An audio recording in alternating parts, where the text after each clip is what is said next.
Hello friends, welcome to CAD in 360. Today we are going to learn how to draw a line tangent between the two circles. First of all, activate the line command, type L and then press enter to activate the line command. Then you have to switch to tangent mode, type TAN and then press enter to activate the tangent mode.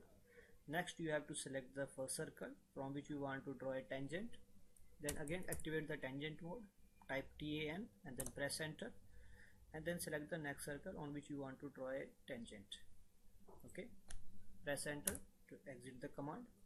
Now you can see the tangent is drawn between the two circles. Again activate line command, L enter, then press shift and right click and then select the tangent to activate the tangent mode.